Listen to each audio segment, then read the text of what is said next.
Today we go over new details of Solo, a Star Wars story. This is Mike Zero here once again. If you guys are new here to the channel, do make sure to subscribe to see future Star Wars content.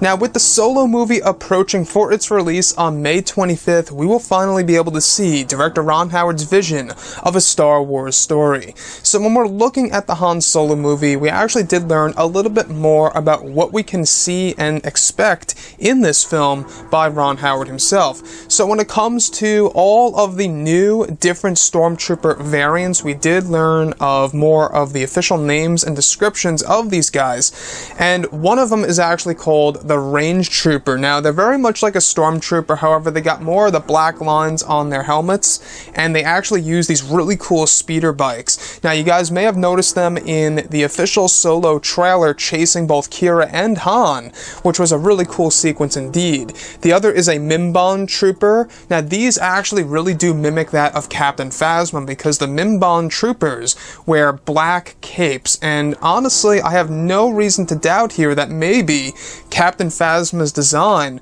was purely based off of the Mimban Stormtrooper. Now, there's also going to be a new type of snow trooper in Solo, a Star Wars story, which does suggest that maybe we could very well be traveling to a snowy-like planet.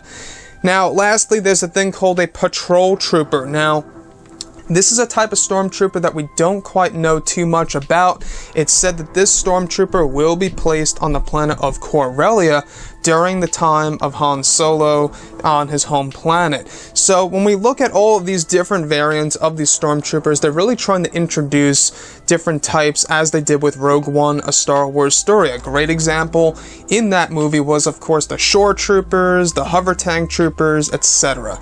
Now, moving on to cruisers, we actually learned of two new cruisers, both Imperial.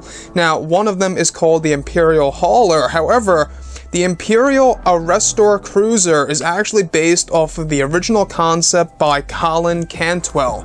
Now, in case you guys have no idea what this looks like, the original concept looked like this, and it is exactly the same exact way in design in the new Solo movie. Now, this is what Colin had to say. The creation of the Star Destroyer, I asked George about the scenes. We had a few words in which he described the scenes. I then asked if, well, is it bigger than Burbank to determine the size of the Imperial Cruiser and the opening scenes of the movie. The hatch concept was developed in terms of the need of actual scenes later in the movie. In the opening, I was describing something World War II-ish of a concept with a gunner in the fuselage. The ship was designed with a lot of thought on that, of what the viewer would experience related to the massiveness of the ship. This involved thinking of things and creating relationships between all of the ships and their interactions with each other. Now, that was the old design from the 1970s, and how it will look in the Solo movie. Now, I really do like how it has like those three gigantic dishes on the sides and the front of the ship. It really does actually impress me when it comes to the design, and the fact that they took a concept from way back when in the original trilogy also is very exciting. We do know that Ron Howard is taking a lot of stuff from the original trilogy, old concepts from Colin and Ralph McQuarrie, and even stuff from Legends material.